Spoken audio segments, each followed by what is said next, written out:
세상에 떠도는 기묘한 괴담들. 첫 번째 이야기, 강원도의 오대산에서 스님과 실제로 겪었던 실화괴담.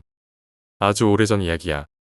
지금은 누가 그런 얘기를 꺼내면 농담처럼 웃어넘기기 십상이겠지만 그땐 정말 인생에서 처음으로 뼛속까지 겁을 먹었던 순간이었어. 내가 아주 꼬꼬마였을 때의 일이야. 꼬꼬마라곤 했지만 몸만 자란 꼬맹이지. 고등학생이었으니까. 덩치는 성인 남자 못지않게 컸지만 정신은 아직 철 안 든 헛새와 오기로 가득한 그런 시절이었어. 그 시절 내 인생에서 가장 가깝고 가장 마음 맞던 친구랑 여름방학만 기다리고 있었다. 그리고 방학이 시작되자마자 우린 당연하다는 듯이 산에 가기로 했지. 우리에겐 그냥 운동장 같은 곳이었어. 어릴 적부터 아니 국민학교. 맞다. 그땐 초등학교가 아니라 국민학교였지. 국딩 시절부터 서울 경기권에 있는 산은 거의 다 가봤고 중학교 들어가서도 주말마다 시간만 나면 버스 타고 기차 타고 어디든 가서 산을 탔지. 설악산, 지리산, 북한산, 관악산, 불암산, 치악산까지. 고등학교 졸업할 때까지 전국 산 정복. 대학 가면 세계 산맥 찍자. 이런 미친 약속들을 진지하게 했던 놈들이 우리였어.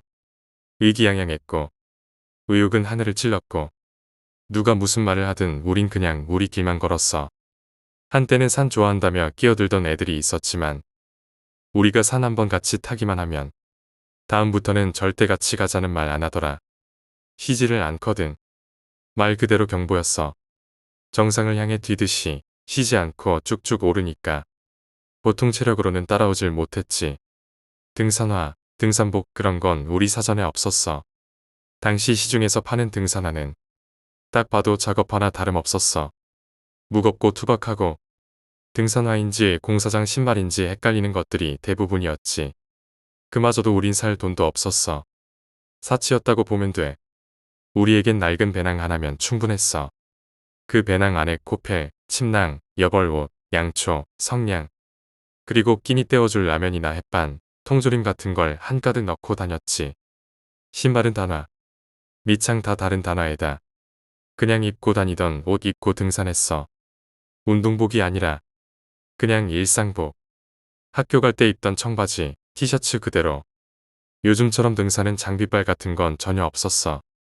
산은 그저 우리한텐 놀이터였고 경쟁장이었고 자존심이었고 때로는 피난처이기도 했으니까. 그해 여름 우리가 선택한 곳은 오대산이었어. 하지만 이번엔 좀 달랐지. 정상 정복 같은 건 중요하지 않았어. 이번 목적은 휴식이었어. 하루 이틀 놀다 오는 게 아니라 아예 일주일 정도 묵을 계획이었거든. 왜냐면 그 이후엔 보충 수업 시작이었거든. 고작 일주일. 방학 중 유일하게 쉴 수 있는 시간이었어. 그래서 결심했지. 어디 피서지 가지 말고 사람 북적이는 곳도 가지 말고 그냥 산에서 딱 일주일 조용히 있고 내려오자.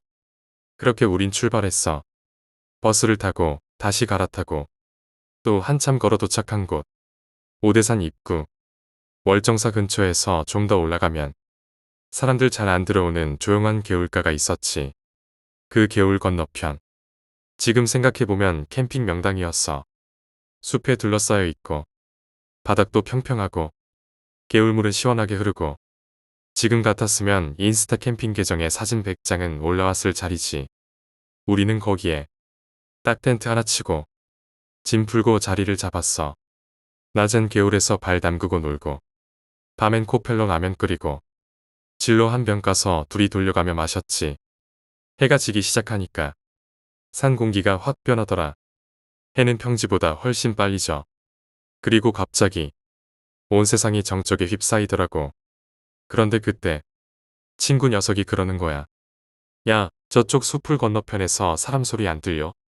처음엔 대꾸도 안 했어. 헛소리 하지 마라. 여기 우리밖에 없어. 실제로도 우리 오는 길에 사람 그림자 하나도 못 봤거든. 개울 쪽으로 들어가려면 우리 텐트 앞을 지나가야 하는데 오후 내내 개미 한 마리 안 지나갔어. 게다가 우리가 용변도 그쪽 숲을 안으로 들어가 해결하고 있었단 말이지. 누군가 있었으면 진작 봤겠지. 그런데 녀석은 계속 꼬집을 부리는 거야. 진짜 들린다니까. 얜 7명은 되는 것 같아. 남자도 있고 여자도 있고 웃는 소리도 나고. 그리고는 갑자기 후레쉬를 챙기더니 같이 가보자는 거야. 이 자식 뭐가 들렸다고 저렇게 난리야. 근데 또 거절하자니 괜히 졸리는 것 같고 가자니 찜찜하고 고민하다가 결국 따라 나섰지. 그런 나이잖아. 겁보다는 호기심이 앞서는 시기. 조금씩 걸어갔어. 수풀을 헤치며 앞으로 나가는데 갑자기 진짜로 소리가 들리는 거야. 정확히 말하면 사람들이 모여서 술 마시고 웃고 떠드는 소리. 여자들 웃음소리. 남자들끼리 야 이 새끼야 하며 장난치는 소리. 등골이 오싹했다기보단 어라? 진짜였네? 하는 묘한 감정. 녀석이 큰 나무 옆 수풀을 쳐내며 길을 찾는데 정말이지. 공터 하나가 짜잔하고 나타나는 거야. 여자 셋, 남자 넷. 총 7명. 둥그렇게 앉아서 캔맥주랑 소주 돌리고 화롯대 주변에서 시끄럽게 웃고 떠들고 있었지. 그들도 우리를 보더니 놀랐어. 우리는 얼떨결에 고개를 숙였고 친구 녀석이 저쪽 개울 건너 텐트 치고 있었는데 사람 있는 줄 몰랐어요. 하면서 겸연쩍게 인사했지. 그러자 그쪽에서 같이 마셔요 하며 반가워하더라고. 산에서 만나면 다 동지죠. 웃으면서 술잔 권하는데 그걸 딱 잘라 거절하기도 뭐하고. 결국 앉았다. 자리를 잡고 앉았어. 누가 먼저라 할 것도 없이 자연스럽게 술잔이 돌기 시작했지. 거기 앉아있던 애들 전부 20대 초반쯤 되어 보였어. 대학생 느낌이었고 실제로 한 남자애가 말하길 우리 K대 서클인데 MT 겸 캠핑하러 왔다. 이렇게 소개했지. 우린 고등학생이었고 솔직히 대학생이라니까 괜히 꿀리는 느낌도 좀 있었고 그랬더니 우리 친구놈이 갑자기 대뜸 이러는 거야. 저희도 K대 다녀요. 저희도 MT 왔어요. 순간 뇌 정지 왔다. 이 새끼 뭐라는 거야 싶었지.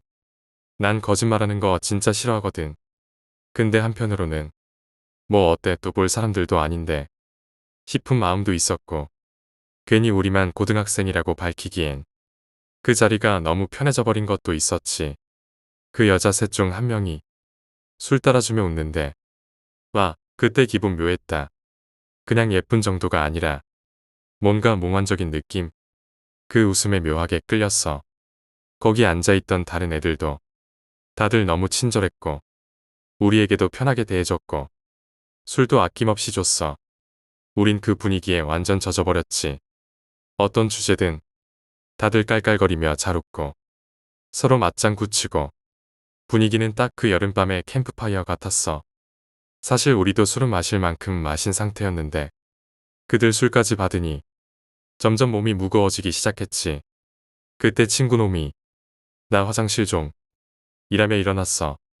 난 그냥 끄덕였고 그 녀석은 손에 후레쉬를 들고 저 멀리 어둠 속으로 사라졌지. 그리고 시간이 흘렀는데 안 와. 진짜 안 오는 거야. 분위기는 여전히 좋았지만 나 혼자 남은 기분이 들면서 점점 머쓱해지기 시작했지. 게다가 대학생이라는 말 해놓고 혹시 말꼬투리 잡힐까봐 조마조마한 것도 있었고 그래서 자리 정리하려고 친구 찾으러 가봐야겠어요 하고 일어나려는 순간 그 7명이 한꺼번에 움직임을 멈추고 날 똑바로 쳐다보는 거야. 조금 전까지 웃고 있던 그 얼굴들 굳어 있었어. 표정이 하나같이 무표정에 가까웠고 기분 나쁠 정도로 조용했지. 공기가 딱 멎는 듯한 느낌. 나는 순간 뒷덜미에 식은땀이 주르륵 흘렀어. 뭐지? 내가 뭔 실수했나? 죄송해요. 그냥 친구 데리러 가보려고요. 이 말 남기고 난 자리에서 일어나 서둘러 개울 건너 우리 텐트 쪽으로 갔지. 비틀비틀 술이 확 올라왔어. 정신이 몽롱했지. 이 정도로 취할 양은 아닌데 싶을 정도로 몸이 축 늘어지고 다리에 힘이 안 들어갔어. 그대로 텐트 도착. 문 열고 확인했지. 없어. 친구가 안 와 있었어. 텐트 안은 텅 비어 있었고 라면 냄새도 사라져 있었어. 아무 생각 없이 그대로 몸을 눕혔어. 조금만 누웠다가 다시 찾으러 가자. 근데 그대로 잠들어 버렸지. 아마 잠든 시간은 길어야 30분 정도였을 거야. 그런데 정말 이상한 건 그 30분 사이에 분위기가 확 바뀌었다는 거야. 밖에서 남자 목소리, 여자 목소리 같이 데리고 가야 된다니까. 오빠 그래도 그건 아니지. 저렇게 어린 애들을. 그 말소리에 눈이 번쩍 떠졌어. 근데 머리는 여전히 띵하고 정신은 몽롱하고 온몸이 축축하게 젖은 느낌이었어. 나는 멍한 상태에서 이 사람들이 싸우는구나. 이렇게만 생각했지. 사람들이 술 먹고 여자 데리고 어쩌고 하는 거겠거니. 그냥 그런 수준으로 생각했어. 근데 그게 아니었지. 그 순간 몸을 움직이려 했지만 이상하게도 팔이 말을 안 듣는 거야. 머리는 일어나야 한다고 외치는데 팔다리는 젖은 솜처럼 무거웠고 심장은 쿵쿵 뛰는데 그 소리가 귓속에서 울릴 정도로 컸어. 텐트 바깥에서는 여전히 목소리가 오가고 있었어. 같이 데리고 가는 거야. 이왕 이렇게 된 거. 오빠 진짜 그건 너무하잖아. 남자와 여자의 다툼. 마치 무언가를 두고 심각한 갈등을 벌이는 목소리. 근데 점점 알 수 없는 소름이 끼쳤어. 왜 하필 우리 텐트 앞일까? 왜 저렇게 가까운 데서 싸우는 걸까? 그리고 저렇게 어린 애들이라는 말. 그게 이상하게 나한테 꽂혔어. 내가 누워있는 텐트. 그 얇은 천막 너머에서 그들은 나를 두고 말하고 있는 듯한 느낌이었거든. 귀에서는 빗소리, 개울물 넘실거리는 소리, 그리고 그 이상한 목소리들. 눈꺼풀은 천근만근이고 머리는 안개 낀 것처럼 멍하고. 그런데도 나는 알아차릴 수 있었어. 이건 뭔가 이상하다. 그냥 술자리 뒤에의 말싸움. 그 정도가 아니었어.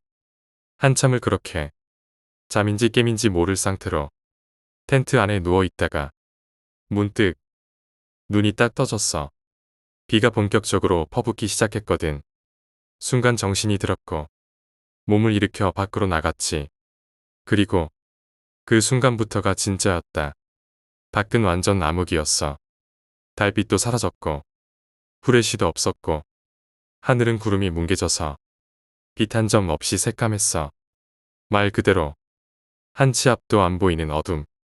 근데 그 안에서 내가 서 있는 땅의 촉감이 분명히 흙이 아니라 진흙이 된 걸 느낄 수 있었어. 빗물은 땅을 흥건히 적셨고 내 바지는 이미 무릎까지 젖어들었고 신발 안은 질척질척 물이 고이기 시작했어. 몸이 떨렸지. 차가운 공기 때문이기도 했지만 그보단 그때 느꼈던 공포가 더 컸어. 산속에서의 비. 그건 도심의 비랑은 차원이 달라. 모든 소리를 지워버리고 모든 길을 감춰버리고 세상을 통째로 덮어버리는 그런 느낌. 친구는 여전히 없었고 개울은 이미 오전과는 비교도 안 되게 불어나 있었고 물이 얼마나 불었는지 흐르는 소리만으로도 기세가 느껴졌어. 딱 그때였어. 내 머릿속에 두 개의 문장이 쿵쿵 울리기 시작했어. 친구를 찾아야 한다. 이 물을 건너야 한다. 그 두 가지 명제만이 내 온몸을 움직이게 만들었지. 나는 정신없이 아까 대학생들 있던 자리로 달려갔어. 비는 퍼붓고 길은 진흙탕. 발은 푹푹 빠지고 넘어지고 또 넘어지며 수풀을 헤쳤지. 근데 어디에도 그 공터는 없었어. 아무리 찾아도 그때 봤던 그 장소는 안 보였어. 수풀을 헤쳐도 계속 원을 도는 느낌이었고 나는 그 순간 깨달았어. 이거 홀렸다. 그게 사람들 말하는 여우에 홀렸다는 느낌일까? 아무튼 정신이 번쩍 들었고 나는 방향을 바꿔 우리 텐트 쪽으로 다시 뛰기 시작했어. 그리고 몇 걸음 만에 우리 텐트가 눈앞에 나타났어. 30분 넘게 헤매며 진창 속을 달렸는데도 결국 제자리였던 거지. 그걸 보는 순간 온몸의 닭살이 확 돋았고 진심으로 오금이 저렸어. 그런데 그 순간 텐트 뒤편 그 어둠 속에 무언가가 서 있는 게 보였어. 처음엔 그냥 나무인 줄 알았어. 근데 움직였어. 서서히 고개가 돌아갔고 어둠 속에서도 누군가 날 보고 있다는 느낌이 들었어. 조심히 가까이 가봤어.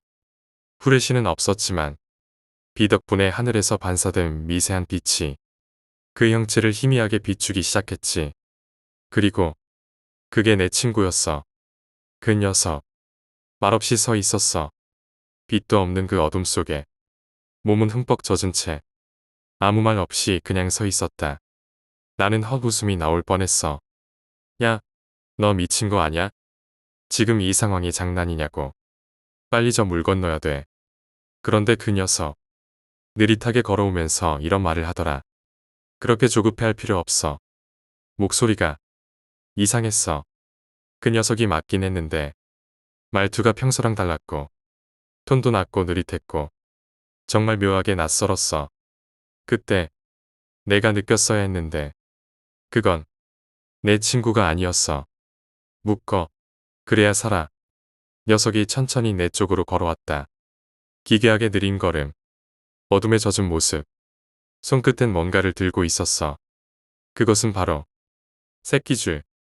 축축하게 젖은 줄이 손에서 아래로 늘어져 바닥을 질질 끌며 흘렀지. 그 장면이 이상할 정도로 선명하게 기억난다. 나는 얼어붙은 채 그걸 바라봤다. 말없이 다가온 친구는 줄을 내밀며 말했다. 이거 너도 허리에 묶어. 목소리가 비에 젖은 흙처럼 무거웠다. 묶으면 안전해. 나랑 같이 건너면 절대 안 넘어져. 그 말이 이상하게 명령처럼 들렸어. 말 끝에 뭔가 섞여 있었어. 뭐라 해야 할까? 강요보단 더 무서운 설득. 그런 느낌. 나는 본능적으로 그걸 거절하고 싶었지만 동시에 눈앞의 개울이 너무 무서웠다. 물이 허벅지까지 차오르고 있었고 흐름은 점점 거세졌다.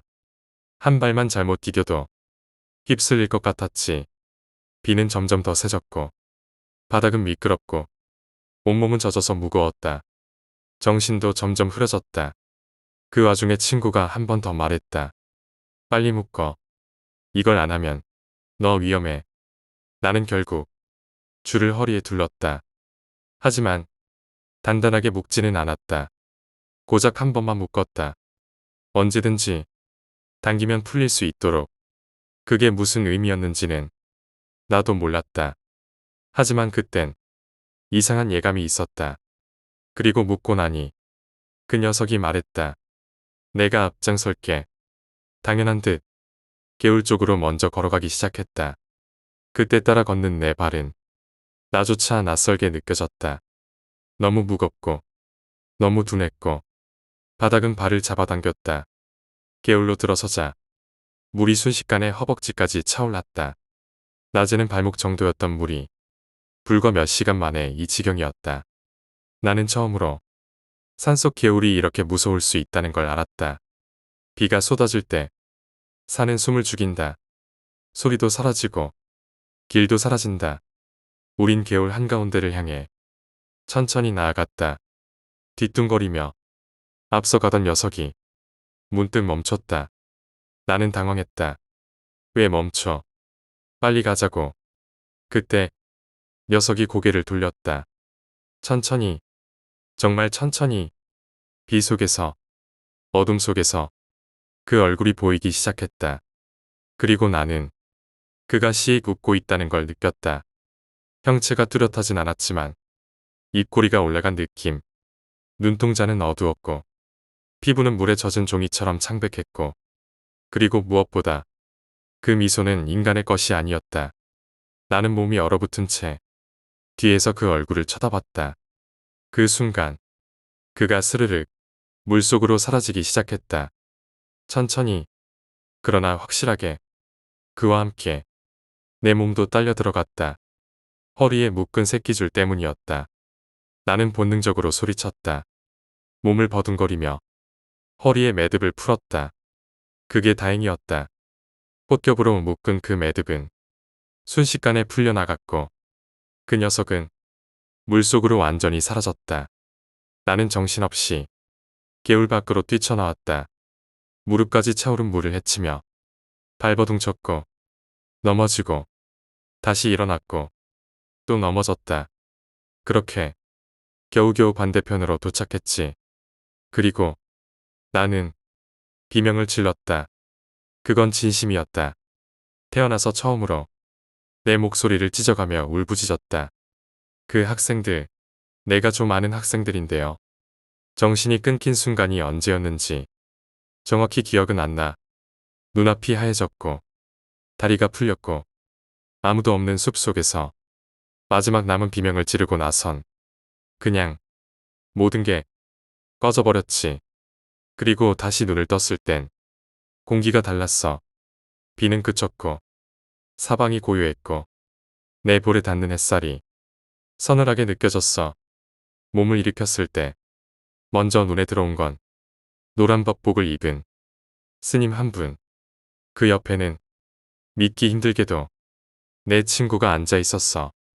젖은 머리카락, 빨개진 눈, 그리고 나를 보는 걱정 섞인 표정. 입에서 첫 마디가 흘러나왔고 그 말이 끝나기 무섭게 내 눈에서는 눈물이 터져 나왔어.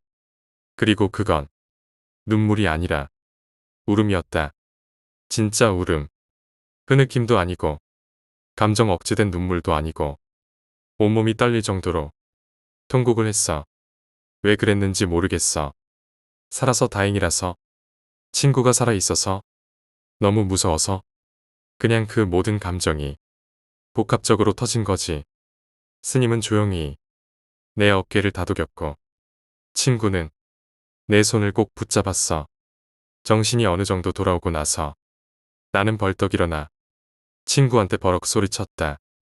야, 네가 어디 간 거야? 내가 얼마나 찾았는 줄 알아?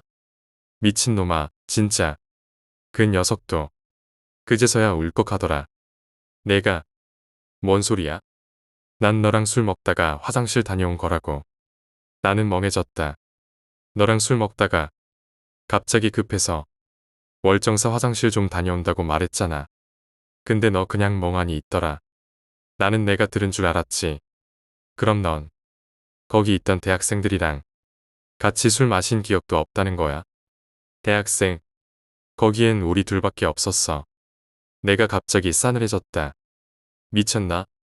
내가 본 것들, 내가 들은 소리, 내가 마신 술, 내가 묶은 새끼줄, 내가 본 그 녀석의 미소까지 전부 내가 만든 환각이었다고. 그때 조용히 우리 얘기를 듣고 있던 스님이 조심스럽게 끼어들었어. 학생, 혹시 그 대학생들 7명이었나요? 나는 숨이 턱 막혔다. 예, 여자 셋, 남자 넷. 스님은 잠시 눈을 감더니 천천히 고개를 끄덕였어. 그 학생들, 내가 좀 아는 학생들인데요. 나는 등골이 뻣뻣하게 굳었다. 스님이 들려준 이야기는 믿기 어려운 이야기였어. 시작은 1960년대. 그때 지금 우리가 있었던 이 자리, 오대산 개울가 K대의 한 서클에서 총 8명의 학생이 여름 MT를 왔다고 했어. 밤늦게 도착해서 월정사에서 하루 자고 다음날 아침에 우리처럼 개울 건너 이 숲속 공터에 텐트를 치고 들어간 거야. 그리고 그날 밤 갑자기 비가 퍼부었고 개울은 넘쳐 흘렀어. 한 여학생이 말했대. 나 어젯밤에 꿈 꿨는데 우리 7명이 날개 달고 하늘을 날아다니더라. 어? 왜 7명이야? 우리는 8명인데. 몰라. 이상했어. 진영이는 땅에 서서 우릴 그냥 쳐다만 보더라고. 모두 웃어넘겼지만 그게 징조였던 거야. 그날 밤 비가 더 거세졌고 학생들은 개울을 건너려고 했지. 우리 줄로 묶어서 같이 건너자. 그럼 덜 위험할 거야. 그 아이디어에 모두 동의했대. 하지만 줄이 조금 모자랐어. 그래서 맨 마지막 한 명, 즉 진영이는 줄로 못 묶고 앞사람과 손만 잡은 상태로 개울에 들어갔대. 그리고 중앙에서 한 명이 미끄러지면서 그대로 7명이 전부 휩쓸렸어. 줄에 묶여 있었기 때문에 한 명도 빠져나올 수 없었고 그날 밤 딱 한 명만 살아남았다. 진영이. 그리고 그 스님이 바로 그 진영이었던 거야. 나는 아무 말도 할 수 없었다. 심장이 빠르게 뛰고 있었고 입술이 바짝 말랐고 등에서는 식은땀이 흘렀다. 말없이 나는 스님을 바라봤고 스님은 조용히 내게 말했다. 학생이 본 그 사람들. 어쩌면 그때 그 아이들일 수도 있겠네요. 그럼 내 친구는 누구였던 거죠? 스님은 잠시 뜸을 들이다. 말없이 개울 쪽을 바라봤어. 그때 불현듯 스님의 말투, 그 슬픈 눈빛, 그리고 그날 밤의 미소. 모든 게 겹쳐지며 머릿속에서 덜컥 하고 뭔가 내려앉았어. 나는 분명히 그들과 만났고 그들은 다시 자신들의 이야기를 반복하고 있었던 거야. 그 일은 아직도 내 안에 있어. 우리는 그날 오전 내내 말없이 앉아 있었다. 스님과 친구, 그리고 나. 그 개울가 자락에 돗자리를 깔고 앉아 말없이 비에 젖은 숲을 바라봤다. 말을 꺼내기도 어려웠다. 무슨 말을 해도 그 밤을 설명할 수 없었고 무슨 변명을 해도 그 얼굴들이 떠오르지 않을 리가 없었으니까. 시간이 얼마나 흘렀는지 모르겠다. 스님은 작은 사리함을 꺼냈고 그 안에서 무언가를 꺼내 불에 태웠다. 향 냄새도 아니고 불쾌한 탄내도 아니고 익숙하지만 낯선 연기가 피어올랐다. 이건 옛 아이들 흔적이에요. 스님은 그 재를 내 발밑에 살짝 뿌려주고 내가 딛고 있던 땅을 조용히 꾹꾹 눌렀다. 그 손짓이 이상하게 따뜻했어. 그 순간만큼은 이 산에서, 이 자리에서 뭔가 정리가 된다는 느낌이었지. 하지만 그게 끝은 아니었어. 우리 둘은 그날 점심도 먹지 않고 서울로 돌아갈 채비를 했다. 짐은 대부분 텐트에 두고 왔지만 되찾으러 갈 엄두가 나지 않았고 그건 그 자리에 묵기로 했지. 버스를 타고 돌아오는 내내 우린 말이 없었어. 말을 꺼내는 게 무서웠어. 아니, 말을 하면 모든 게 다시 현실이 될까봐 입을 다물었지. 집에 돌아와서도 나는 몇 날 며칠을 잠들지 못했어. 눈만 감으면 그 씩 웃던 얼굴, 그 물속으로 스르륵 내려가던 모습, 그리고 그 조용한 대학생들의 시선이 떠올랐거든. 한밤중에 식은땀을 흘리며 벌떡 일어나기도 수차례였고 비 오는 날이면 자다가 비명처럼 잠에서 깬 적도 많았어. 그리고 한동안 산을 가지 않았지. 친구도 마찬가지였어. 우리는 산만 봐도 머릿속에서 그날 밤의 빗소리가 들려왔고 비만 내려도 바닥에 고인 무릉덩이 속에 얼굴이 비칠까봐 시선을 돌렸어. 그리고 한동안 우린 서로 그날 이야기를 하지 않기로 했지. 그건 묘한 안목의 룰처럼 서로를 보호하는 방법이었거든. 하지만 시간이 흐르면서 그 기억은 조금씩 희미해졌고 언젠가부터 우리는 다시 산에 오르기 시작했어. 물론 그전과는 달라졌지.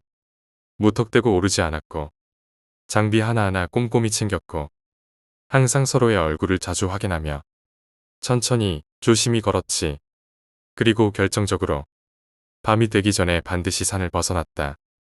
어떤 산이든 우린 다시 산을 좋아하게 되었지만 더 이상 무모하게 대하지 않았다. 그날 밤 그 7명이 내게 가르쳐준 건 단순한 공포가 아니었어. 죽음이 가까이 있다는 것, 그것을 얕보지 말아야 한다는 것, 그리고 죽은 자도 때로는 할 말이 있다는 것. 몇 년이 지나고 나는 어느 날 그 스님을 찾아 법당에 들렀다. 그분은 나를 알아보셨고 내게 따뜻한 차를 건네며 웃으셨다. 그리고 그날 마지막으로 이런 말을 해주셨다. 산은 가만히 있어요. 문제는 사람이 흔들릴 때 생기지.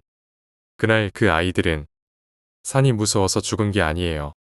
자신들이 만든 안심에 스스로 갇혀버린 거죠. 나는 그 말을 들으며 속으로 오래 생각했어.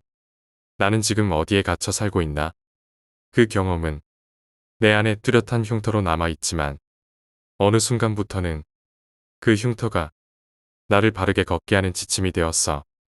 비 오는 날이면 아직도 괜히 기분이 이상하고 어두운 숲길을 지날 땐 뒤에서 누가 따라오는 듯한 느낌이 들지만 나는 이제 그걸 그냥 두고 살아. 그건 사라지는 게 아니라 그저 내 일부가 된 거니까. 지금도 가끔 친구와 만나 그날의 이야기를 나누곤 해. 둘 다 늙어가고 있지만 그때 그 꼬꼬마 고딩의 눈빛은 아직도 서로에게서 찾을 수 있어. 우리 웃으며 말해. 야, 그날 진짜 돌아버릴 뻔했지.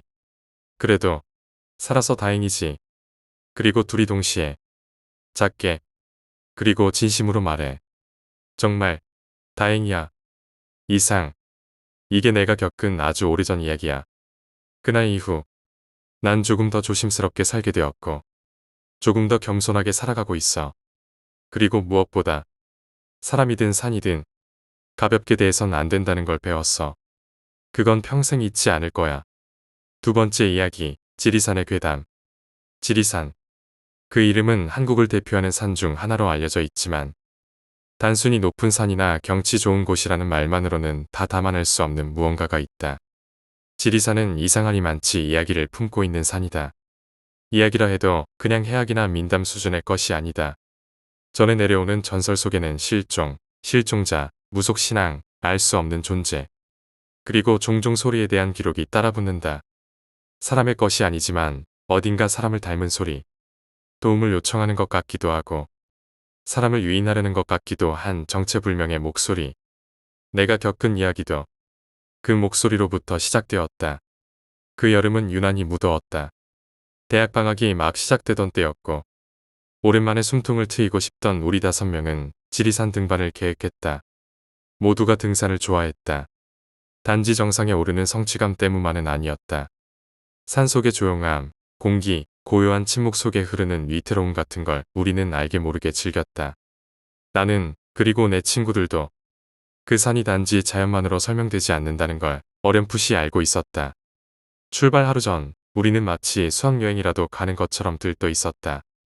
등산화와 배낭, 라면, 손전 등 응급약품 한치의 실수 없이 챙겼다.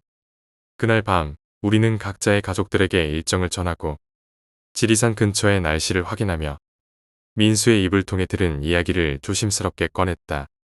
지리산은 그냥 산이 아니야. 민수는 그렇게 운을 뗐다. 평소에는 잘 웃고 장난도 많았지만 이날만큼은 이상하니 많지 진지했다. 여기서 실종된 사람들 수가 얼만 줄 알아? 산악구조대 기록에 잡힌 것만 해도 수십 명이야. 그보다 더 많은 사람이 신고도 못한 실종자로 남아있다고. 우리는 농담인 줄 알았다. 하지만 그의 눈빛은 진심이었다. 밤에는 절대 산에 오르지 마. 민수는 마지막으로 그렇게 말했다. 웃으며 넘기려 했지만 그 말은 등산이 시작된 이후 계속 머릿속에 맴돌았다. 기차를 타고 지리산으로 향하던 아침. 창밖으로 보이는 산맥의 윤곽은 아름다웠지만 어딘가 알 수 없는 불안함이 가슴 깊은 곳에서 올라왔다. 버스를 타고 산 입구에 도착했을 때 햇빛은 강렬하게 산 전체를 감싸고 있었고 이상할 정도로 날씨는 맑았다. 하지만 그 모든 맑음과 밝음이 오히려 거짓처럼 느껴질 만큼 산은 조용했고 그 침묵은 인위적일 정도로 무거웠다. 등반 첫날 우리는 중턱의 야영지까지 올랐다. 그곳에서 우리는 텐트를 치고 불을 피우고 간단한 음식을 해먹으며 캠프파이어를 즐겼다. 불꽃이 일렁이고 그 주위를 빈 둘러 앉은 우리 5은 한참 동안 웃고 떠들며 시간을 보냈다. 밤하늘의 별은 쏟아질 듯 맑았고 한여름의 밤 공기는 약간 서늘했지만 쾌적했다. 우리는 지리산이 위험하다는 말이 한낱 괴담처럼 느껴졌다. 하지만 그건 우리 모두가 너무 순진했기 때문이었다. 진짜 산은 그 다음 날부터 본색을 드러내기 시작했다. 다음 날 아침 해는 짙은 안개 뒤편에서 희미하게 떠올랐다. 우리 중 누구도 예상하지 못했다. 전날 밤 그렇게 맑던 하늘이 하룻밤 사이 이렇게 음산하게 바뀔 줄은. 우리는 서둘러 준비를 마치고 정상으로 향했다. 길은 가팔랐지만 5명의 발걸음은 가벼웠다. 정상에 다다랐을 때 우리는 한동안 말이 없었다. 지리산의 풍경은 그 자체로 압도적이었다. 말로 설명할 수 없는, 사진으로도 담아낼 수 없는 웅장함. 그곳에서 우리는 사진을 찍고 물을 마시고 서로 장난을 주고받으며 웃었다. 그러다 해가 기울기 시작했다. 이제 슬슬 내려가자. 영철이 그렇게 말했고 우리도 대수롭지 않게 짐을 챙겼다. 그런데 그 순간부터 이상한 일이 시작됐다. 하늘은 여전히 맑았지만 정상 아래쪽으로 내려오자마자 갑작스레 짙은 안개가 몰려왔다. 그 안개는 마치 연기처럼 급속히 우리 주위를 감쌌다. 눈앞의 길이 흐릿해졌다. 방향이 헷갈렸고 우리는 점점 산길을 놓치기 시작했다. 이거 이상한데. 민수가 처음으로 그렇게 말했다. 우리는 각자 휴대폰을 꺼냈지만 신호는 없었다. 위치조차 잡히지 않았다. 시간은 흐르고 안개는 더 짙어졌다. 우리의 발걸음은 점점 불안해졌고 말수도 줄어들었다. 해가 뉘엿뉘엿지고 나자 우리는 결국 결정을 내려야 했다. 오늘 밤은 여기서 자자. 더 내려가는 건 위험해. 내가 그렇게 말했고 모두가 고개를 끄덕였다. 우리는 무작정 숲속에 텐트를 쳤다. 나무들 사이 바람이 잎을 스치고 지나갈 때마다 마치 누군가 숨죽여 우리를 지켜보는 듯한 기분이 들었다. 저녁을 준비하며 우리는 최대한 아무렇지 않은 척했다. 하지만 아무도 밥을 다 먹지 못했다. 숲속은 조용했다. 아니, 너무 조용했다. 벌레 소리도, 바람 소리도, 모든 자연의 소리가 사라진 듯한 정적. 그 침묵이 점점 더 무겁게 내려앉았다. 밤이 깊어지고 우리는 각자의 침낭에 들어갔다. 하지만 아무도 쉽게 잠들지 못했다. 그때였다. 도와줘. 희미하게, 아주 작게, 그러나 분명하게 어디선가 사람의 목소리가 들려왔다. 처음엔 바람소리라고 생각했다. 하지만 그건 의미를 가진 소리였다. 우리는 동시에 텐트 밖으로 고개를 내밀었다. 아무도 없었다. 분명히 들었지. 영철이 속삭이듯 말했다. 나도 고개를 끄덕였다. 누군가 아주 가까운 곳에서 속삭인 듯한 느낌. 우리는 후레쉬를 들고 조심스럽게 텐트를 빠져나왔다. 소리가 들린 방향은 숲 안쪽이었다. 도와줘. 여기 있어. 목소리는 점점 더 또렷해졌다. 우리는 무언가에 이끌리듯 그 소리를 따라 걷기 시작했다. 가로막는 나뭇가지들, 발에 걸리는 돌멩이들, 땀이 뺨을 타고 흐르고 호흡은 점점 가빠졌다. 그때 나무 사이로 낡은 산장 하나가 모습을 드러냈다. 사방은 어두웠고 산장은 버려진 듯 보였다. 창문은 깨졌고 지붕은 이끼로 덮여 있었으며 문은 삐걱거리며 흔들리고 있었다. 우리는 서로 눈빛을 교환했다. 아무 말도 하지 않았지만 서로가 같은 질문을 하고 있었다. 들어갈 거야. 우리는 천천히 문을 밀었다. 비명을 지르듯 삐걱거리는 소리. 먼지가 공중에 흩날리고 오래된 목재에 곰팡내가 코를 찔렀다. 그리고 그 안, 한 여자가 웅크린 채 구석에 앉아 있었다. 그녀는 겁에 질린 얼굴로 우리 쪽을 바라봤다. 도와줘요. 제발. 그 목소리. 그게 바로 우리가 따라온 그 소리였다. 우리는 본능적으로 멈춰섰다. 그 산장 안 구석에서 웅크리고 있는 그 여자. 그녀는 분명히 사람이었다. 하지만 어째서인지 살아있는 사람이라는 사실이 눈으로 보고 있으면서도 믿기지 않았다. 그녀의 피부는 창백했고 눈은 두려움에 가득 차 있었으며 입술은 마치 말을 몇 날 며칠이나 하지 않은 듯 말라붙어 있었다. 도와줘요. 제발. 그녀는 떨리는 목소리로 말을 이었다. 우리 중 가장 먼저 몸을 움직인 건 민수였다. 그는 천천히 다가가 손을 뻗었고 괜찮아요. 우리는 등산객이에요. 지금 이 산장에서 혼자 있었던 거예요. 그녀는 고개를 작게 끄덕였다. 그리고 마치 무너지듯 바닥에 앉았다. 그제야 우리는 천천히 주변을 살폈다. 산장 안은 이미 수십 년의 사람 손이 닿지 않은 듯했다. 쌓인 먼지, 무너진 벽 일부, 그리고 구석에 쭈그려 앉아있는 작은 모포 더미. 당신 이름이 뭐예요? 내가 물었다. 그녀는 한참 망설이다가 작게 대답했다. 수진이에요. 정수진. 이름을 듣는 순간 우리 모두에게 뭔가 섬뜩한 예감이 스쳤다. 그건 단지 그녀의 이름 때문만이 아니라 그 이름을 어딘가에서 들어본 것 같다는 이상한 감각 때문이었다. 수지는 이야기를 시작했다. 그리고 우리는 그녀의 말을 단 한마디도 놓칠 수 없었다. 저는 몇 주 전에 이곳에 왔어요. 혼자 등산하러 왔다가 길을 잃었죠. 우리는 눈을 마주쳤다. 그 말 너무 익숙했다. 우리도 길을 잃었으니까 처음엔 그냥 하루 정도면 구조대가 올 거라고 생각했어요. 그런데 아무도 안 오더라고요. 이 산장도 우연히 발견한 거예요. 처음엔 다행이라고 생각했는데 그녀의 말이 이어지며 산장의 공기는 더 무거워졌다. 그날 밤부터 이상한 일이 시작됐어요. 밖에서 누군가 저를 부르는 소리가 들렸어요. 사람 목소리처럼 분명히 도와줘라고 말했어요. 그게 반복됐고 꿈속에서도 들렸어요. 그녀는 손으로 자신의 관자놀이를 움켜쥐었다. 그 손은 떨리고 있었다. 그리고 꿈을 꾸기 시작했어요. 매일 밤마다 똑같은 꿈. 누군가 저를 어두운 곳으로 끌고 가는 꿈이었어요. 그곳은 아주 깊고 축축하고 숨 쉴 수 없을 만큼 눅눅한 바닥이었죠. 그리고 무언가가 저를 붙잡고 있었어요. 사람이 아니었어요. 수진의 눈이 커졌다. 그녀는 더 말을 잇지 못한 듯했다. 우리는 한동안 아무 말도 하지 않았다. 산장 바깥은 여전히 안개로 가득했고 침묵은 마치 생명이라도 가진 듯 우리의 피부를 파고들었다. 그때 그 소리가 또 들렸다. 도와줘. 여기 있어. 우리 모두가 동시에 고개를 돌렸다. 이번에는 명확했다. 산장 바깥, 바로 그 문 너머에서 들려왔다. 우리는 손전등을 들었다. 이번에는 모두가 함께였다. 누군가 빠지면 안 된다고. 이건 그냥 누군가의 구조 요청일 뿐이라고. 스스로 되뇌이며 산장 밖으로 나섰다.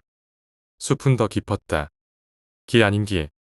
풀과 덤불을 헤치며 우리는 그 소리를 따라갔다. 도와줘. 여기 있어. 점점 가까워졌다. 점점 더. 그리고 도착한 곳. 우리는 말도 없이 멈춰섰다. 거대한 나무 한 그루. 주변과 다르게 고요했다. 그 나무 아래 뭔가 묻혀있는 듯한 작은 돌무더기. 민수가 먼저 다가가 돌을 치웠다. 그 아래에 녹슨 금속 상자가 있었다. 조심스레 열었다. 그리고 그 안에서 사진 몇 장과 편지의 한 통이 나왔다. 우리는 사진을 들여다봤다. 행복한 표정의 가족. 엄마, 아빠, 그리고 작은 여자아이. 편지에는 이렇게 적혀 있었다. 우리 가족은 지리산에서 행복한 시간을 보냈습니다. 하지만 우리 딸이 실종되었습니다. 그녀를 찾기 위해 다시 이곳을 찾았지만 끝내 찾지 못했습니다. 만약 이 편지를 발견하신다면 제발 우리 딸을 찾아주세요. 우리 모두 말이 없었다. 누구도 말을 할 수 없었다. 그리고 마지막으로 민수가 편지를 수진에게 보여주었다. 수진은 그 사진을 보더니 그 자리에 주저앉았다. 그녀는 입을 떼지 못한 채 눈을 크게 뜨고 사진을 바라봤다. 이건 나예요. 이 사진 속 이 아이 나예요. 우리는 숨을 멈췄다. 그녀는 몇 주 전 길을 잃은 등산객이 아니었다. 오래전 실종된 아이였던 것이다. 이 사진 속 이 아이 나예요. 수진의 목소리는 거의 속삭임에 가까웠다. 그녀는 사진을 든 채 마치 제자리에서 멈춘 사람처럼 서 있었다. 우리 모두가 그 장면을 멍하니 지켜봤다. 그녀의 말이 거짓처럼 들리지 않았다. 아니, 너무 진실해서 더 소름 끼쳤다.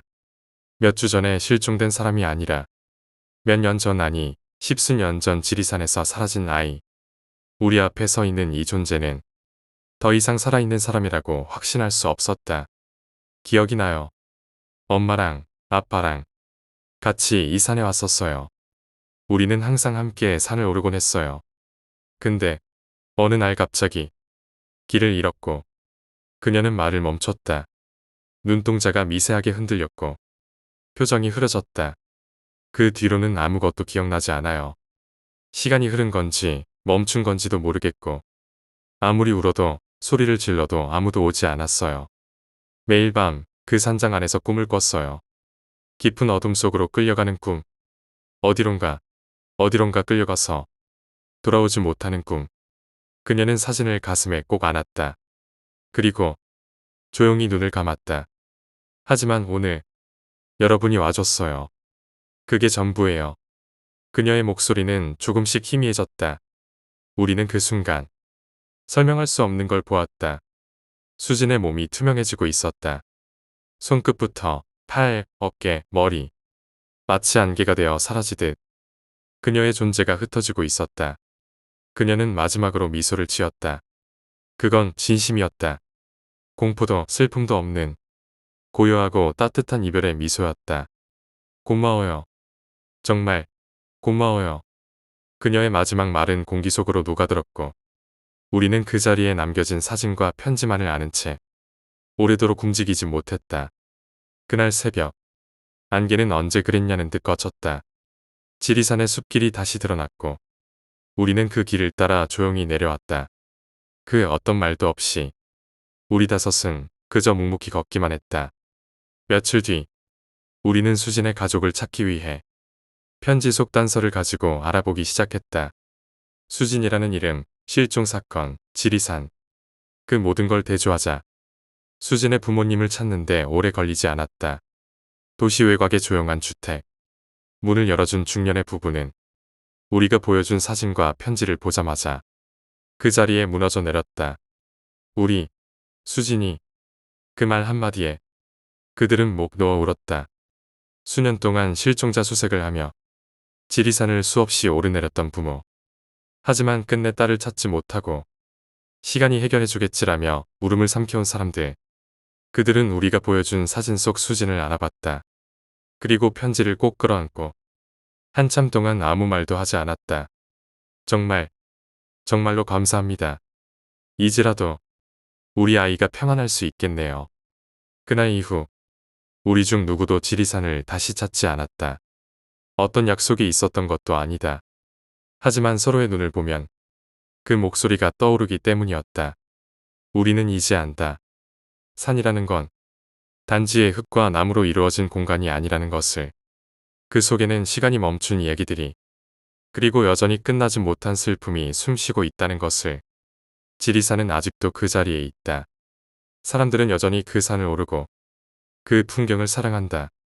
하지만 어떤 사람들은 지금 이 순간에도 그 숲 어딘가에서 누군가의 도와줘라는 속삭임을 들을지도 모른다. 지리산의 괴담은 전설이 아니다. 그건 기억이며 진짜 있었던 이야기다. 우리가 겪은 그리고 우리가 결코 잊을 수 없는 한여름의 밤의 진실이었다. 세 번째 이야기, 바람. 도시는 내게 더 이상 안식처가 아니었다. 거센 바람처럼 불어대는 사람들의 말, 쉼 없이 울리는 경적 소리, 늘 무언가에 쫓기는 듯한 기분. 나는 어느 순간부터 이 모든 것이 견디기 힘들어졌고 점점 고립감을 느끼기 시작했다. 그래서 도망치듯 떠난 곳이 있었다. 도심에서 차로 4시간 이상 떨어진 지도에도 제대로 나오지 않는 산골 마을. 내가 도착했을 때 그 마을은 한낮인데도 마치 새벽녘처럼 조용했다. 초등학교는 폐교된 지 오래였고 마을 버스는 하루 2번밖에 다니지 않았다. 남은 인구는 고작 30명 남짓, 대부분은 노인이었고 몇몇은 말을 건네도 어깨만 으슥할 뿐이었다. 그곳에서 나는 오래된 민박집을 하나 빌려 살기 시작했다. 작은 방 2개, 거실 하나, 그리고 바람만 불면 삐걱이는 나무 창틀. 아무것도 없었지만 이상하게도 그 고요함이 마음에 들었다. 그 평온은 정확히 열흘 만에 깨졌다. 어느 저녁 근처 야산을 산책하던 나는 이상한 길을 하나 발견했다. 풀숲 사이에 숨어 있어 눈에 띄지 않았지만 분명 인위적으로 만들어진 흙길이었다. 길은 나무들 사이를 따라 깊은 산속으로 이어져 있었다. 왜 그랬는지는 모르겠다. 그날따라 나는 이상하게도 그 길이 나를 부르는 것 같은 느낌을 받았다. 한 걸음, 또 한 걸음. 나는 어둠 속으로 조금씩 걸어 들어갔다. 길은 점점 좁아졌고 나뭇가지들이 내 옷자락을 붙잡기라도 하듯 티가 맞다. 그리고 얼마 가지 않아 그곳에 도착했다. 낡은 기와 지붕, 무너진 담장, 창문은 모두 나무 판자로 막혀 있었고 벽은 이끼로 가득했다. 그 집은 숨 쉬는 듯 조용했고 동시에 나를 주시하고 있는 듯했다. 마치 누군가가 집 안에서 창 너머로 날 지켜보고 있는 느낌이었다. 나는 그 자리에 한참을 서 있었다. 그리고 어느새 나는 그 집 앞에 다가가 있었다. 문은 잠겨 있지 않았다. 살짝 밀자 오래된 경첩이 녹슨 듯 끼익 소리를 내며 열렸다. 실내는 어두웠다. 밖에서 비치는 미약한 빛이 먼지와 거미줄 사이를 가로질렀다. 냄새는 오래된 곰팡이와 섞인 뭔가 썩어가는 듯한 기운이었다. 나는 조심스럽게 집안을 둘러보기 시작했다. 부서진 식탁, 금이 간 액자, 낡은 장롱. 그리고 벽난로 위에는 낡은 가족 사진이 놓여 있었다. 세 사람. 아버지, 어머니, 그리고 초등학생쯤 되어 보이는 여자아이.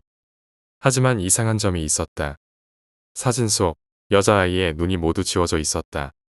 흠집이 아니라 마치 누군가가 날카로운 것으로 일부러 긁어낸 듯한 흔적이었다. 그 순간 등 뒤에서 바람이 불었다. 나는 깜짝 놀라 뒤돌았지만 문은 그대로였고 아무도 없었다. 하지만 그 바람은 집안 어디선가 누군가가 움직였다는 것을 말해주고 있었다. 나는 본능적으로 이곳을 떠나야 한다고 느꼈다. 하지만 동시에 발은 움직이지 않았다. 2층으로 올라가는 계단이 보였다. 계단은 먼지로 덮여 있었지만 발자국이 하나 있었다. 누군가 최근에 그 위로 올라간 것이다. 나는 조심스럽게 한 계단씩 발을 디뎠다. 계단은 삐걱거렸고 뭔가를 깨우는 소리처럼 울려 퍼졌다. 2층 복도는 더 어두웠다. 창문 하나 없는 공간. 하지만 문이 하나 열려 있었고 그 안에서 희미한 빛이 새어나왔다. 나는 그 문을 열었다. 그 방 안엔 아무도 없었다. 하지만 정면 벽에 이상한 그림이 가득 그려져 있었다. 붉은색, 검은색, 손가락으로 그린 듯한 거친 선. 그리고 무언가의 이름이 반복적으로 적혀 있었다. 미요. 벽의 끝까지 수십 번. 그리고 그 아래 작은 글씨로 이런 문장이 적혀 있었다. 눈을 돌리면 내가 된다. 나는 그 글씨를 본 순간 이유 없이 눈물이 흘렀다. 그리고 느꼈다. 이 집에는 무언가가 있다는 것을. 그리고 그 무언가는 여전히 여기 있다는 것을. 갑자기 아래층에서 쿵 소리가 났다. 무언가가 떨어진 소리. 나는 망설였지만 아래로 내려갔다. 거실에는 아무도 없었지만 식탁 위에 한 개의 인형이 놓여 있었다. 작고 낡은 헝겊 인형. 하지만 그 얼굴이 조금 전 벽난로 위에 있던 가족사진 속 여자아이와 똑같았다. 나는 뛰쳐나왔다. 숨이 가쁘고 심장은 미친 듯이 뛰었다. 산을 내려오며 나는 뒤를 돌아보지 않았다. 단 한 번도. 민박집에 도착했을 땐 이미 밤이 깊어 있었다. 다음 날 아침 나는 마을 어르신에게 그 집에 대해 물었다. 그는 한참 말이 없더니 조용히 입을 열었다. 그 집은 미혼의 집이야. 30년 전 일이지. 어느 날 가족이 다 사라졌어. 흔적도 없이. 그리고 한 달 뒤에 그 집에서 아이 인형 하나가 문 앞에 놓여 있었지. 나는 물었다. 미호라는 아이는 어떻게 됐나요? 그는 천천히 대답했다. 찾지 못했어. 하지만 이상한 건 그 후로 매년 같은 날 그 집 앞에 인형이 하나씩 놓인다는 거야. 나는 아무 말도 할 수 없었다. 그리고 그 말이 사실이라는 걸 알았다. 나는 직접 그 인형을 보았으니까.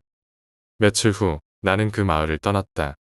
도시로 돌아와 다시 일상으로 돌아갔지만 가끔씩, 아주 가끔씩 내 집 책상 서랍 속에서 작은 헝겊 인형이 나올 때가 있다. 절대 내가 넣지 않은, 하지만 익숙한 얼굴에 눈이 지워진 인형. 그리고 인형의 등에는 이런 글씨가 적혀 있다.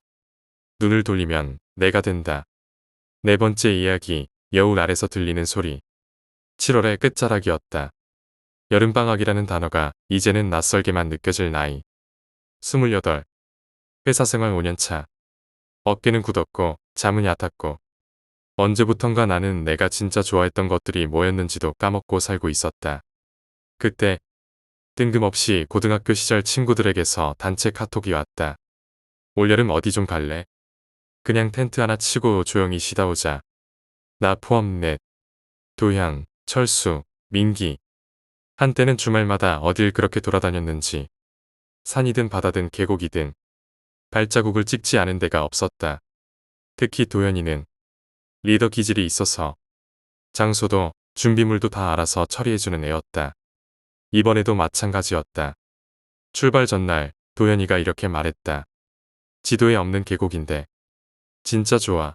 사람도 없고 내 외할아버지가 옛날에 여기 근처 살았거든. 거긴 관광지도 아니고 진짜 옛날 사람들이 알던 자리야. 지도에 없다는 말에 민기가 좀 껄끄러운 얼굴을 했다. 그런데 괜히 갔다가 길 잃으면 어쩌냐. 도현은 웃으며 말했다. 걱정 마. 나 거기 어릴 때 가봤어. 거기 물 진짜 깨끗하고 밤 되면 별도 잘 보여. 사람 하나 없고 진짜 조용하고. 그 말에 우리 셋은 그저 고개를 끄덕였고 다음 날 아침 우리는 차에 텐트를 싣고 길을 나섰다. 도현이 운전했고 나는 조수석에서 내비게이션을 봤다. 근데 차가 점점 산속으로 들어가면서부터 내비게이션이 자꾸 삐삐거렸다. 목적지를 벗어났습니다. 경로를 다시 탐색합니다. 그런데도 도현은 당황하지 않았다. 그냥 익숙한 듯 오래된 흙길로 차를 몰았다. 좁은 흙길, 양옆으로는 숲, 아픈 굽이굽이 돌고 있는 고갯길. 민기가 말했다. 이건 무슨 길이 맞긴 맞냐? 도현이 대답했다. 맞아. 외할아버지가 예전에 늘 말씀하셨던 곳이 여기야. 지도에도 안 나와. 옛날엔 여기 이름이 있었는데 뭐였더라? 울미겨울. 뭐 그런 이름이었는데 이름이 참 촌스럽다 싶었다. 하지만 어쩐지 그 이름이 낯설게 머릿속에 맴돌았다. 울미, 여울. 차는 마지막 커브를 돌았고 앞에 갑자기 시야가 탁 트였다. 우리는 동시에 감탄했다.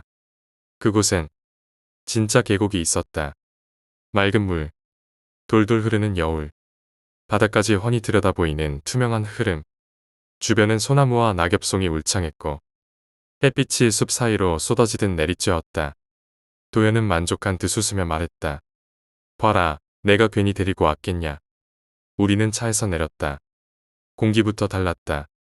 서울의 습기 섞인 더위와는 다른 상쾌한 냄새가 났다. 이끼와 돌, 흙과 물이 섞인 냄새. 잠깐, 진짜 좋아질 것 같은 예감이 들었다. 하지만 그 예감은 이틀도 가지 않았다. 우리는 텐트를 쳤다. 계곡 옆에 평평하게 다져진 땅이 있었고 그곳은 마치 누군가 이미 다녀간 듯 깔끔하고도 넓게 트여 있었다. 도현이 텐트를 피고 민기는 장작을 모았다. 철수는 버너를 꺼내고 코페를 씻었다. 나는 주변을 둘러보며 이 계곡의 분위기를 처음으로 온몸으로 느꼈다. 그때 이상하다고 느낀 건 분명 계곡인데 소리가 너무 없다는 거였다. 물은 흐르는데 소리는 들리지 않았다. 돌이 부딪히는 소리도 없고 졸졸거리는 물소리도 없다. 마치 영상에서 소리만 꺼둔 것 같은 느낌. 물소리 안 들리냐? 내가 말했다.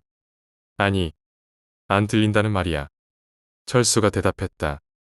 그러고 보니 좀 이상하네. 도현은 말했다. 여긴 원래 그래. 여기 물줄기 밑에 바위가 흙으로 덮여 있어서 소리가 안 크게 들린대. 그 말을 듣고도 묘한 기분이 가시지 않았다. 밤이 되었다. 장작이 타올랐고 불빛이 얼굴을 붉게 비췄다. 모기향 냄새가 퍼졌고 하늘엔 별이 총총했다. 그런데 철수가 갑자기 얼굴을 찌푸리며 말했다. 누가 우리 쳐다보는 것 같지 않냐? 우린 동시에 뒤를 돌아봤다. 하지만 아무도 없었다. 도현이 웃었다. 야, 쫄랐냐? 이제부터는 계곡 귀신 놀이냐? 민기도 따라 웃었다. 나도 웃었지만 속은 편치 않았다. 그날 밤 우리는 술을 마셨고 서로 웃고 떠들며 오랜만에 밤을 즐겼다. 그러나 잠자리에 누운 뒤 나는 한동안 잠들 수 없었다. 물소리 없는 계곡, 너무 조용한 주변, 그리고 어디선가 이잉, 이잉 하는 기이한 진동음 같은 소리. 그 소리가 어디서 나는 건지 알 수 없었다. 바로 옆 텐트 안의 친구들은 고르게 숨을 쉬고 있었고 나는 귀를 기울인 채 조용히 눈을 감았다. 다음 날 아침 도현이 가장 먼저 일어났다. 그는 신발을 벗고 계곡에 발을 담갔다. 미쳤다. 물이 완전 유리야. 나는 고개를 들었다. 정말이었다. 물이 너무 투명해서 발이 닿는 자갈까지 전부 보였다. 흐르는 물이라기보다는 멈춘 수면 아래로 시야가 통째로 이어진 느낌. 아침을 먹고 우린 튜브를 꺼내고 계곡에 들어갔다. 물은 무릎 정도 깊이였고 흐름은 느렸다. 나는 계곡 중간에 바위에 앉아 물을 가만히 들여다봤다. 그런데 그때 귀에 속삭임이 들렸다. 너 기억 안 나? 소름이 돋았다. 주변엔 누구도 없었다. 친구들은 계곡 저편에 있었고 내 주변은 물뿐이었다. 나는 서둘러 바위에서 내려왔다. 무언가 그 안에서 말하고 있었다. 그날 밤 우리는 또 불을 피웠다. 그런데 술을 마시다 말고 철수가 갑자기 자리에서 일어났다. 말도 없이 그냥 일어나 계곡 쪽으로 걸어갔다. 우리는 처음엔 장난인 줄 알았다.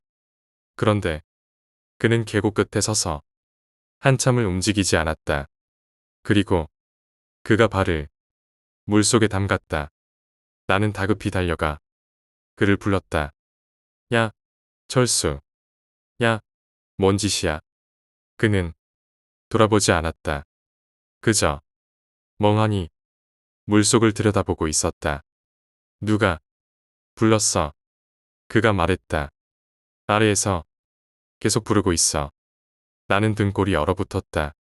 철수는 그날 밤 다시 텐트로 돌아왔고 우리는 그에게 물었지만 그는 아무 말도 하지 않았다. 그리고 다음 날 새벽 그는 사라졌다.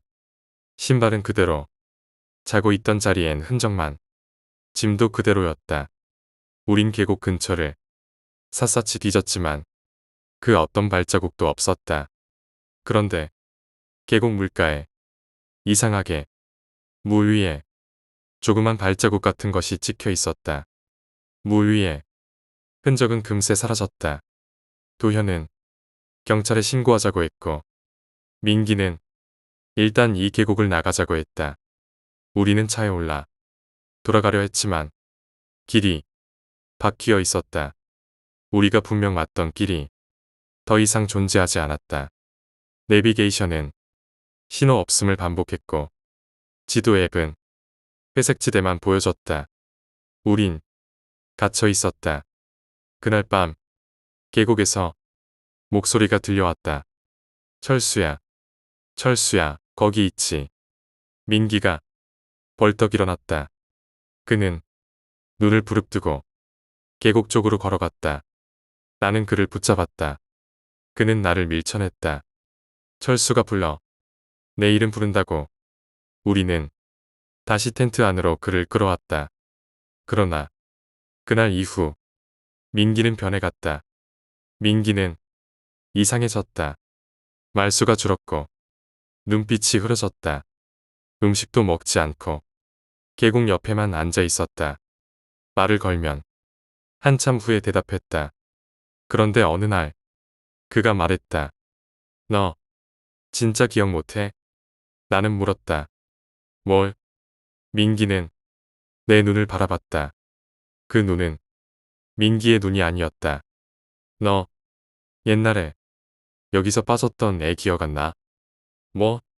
그 애 그때 물에 빠져 죽었잖아. 근데 너 도망쳤잖아. 나는 뒷걸음질 쳤다. 그 목소리는 민기의 목소리가 아니었다. 나는 텐트로 도망쳤고 밤새도록 문을 붙잡고 버텨다. 그 다음 날 민기도 사라졌다. 나 혼자 남았다. 계곡은 여전히 고요했다. 이틀 동안 나는 먹지도 못하고 자지도 못했다. 밤마다 목소리가 들렸다. 도연의 목소리, 철수의 웃음소리, 민기의 중얼거림. 여기야. 이제 너 차례야. 그리고 문득 떠오른 기억 하나. 어릴 적 친구들과 놀던 어느 여름날 이 계곡 근처에서 우린 숨바꼭질을 했다. 한 아이가 물이 깊은 쪽으로 갔다가 빠졌다. 우리는 그를 놔두고 도망쳤다. 나는 그걸 기억하지 않으려고 했던 거다. 다음 날 산악구조대에 의해 나는 구조되었다. 하지만 나는 말을 하지 못했다. 입은 있었지만 목소리는 나오지 않았다. 병원 침대 위에서 나는 밤마다 혼잣말을 중얼거렸다. 물은 말이야. 그 아래 우리가 버린 게 있어. 친구들의 흔적은 어디에도 없었다. 그리고 계곡도 지도에서 사라졌다.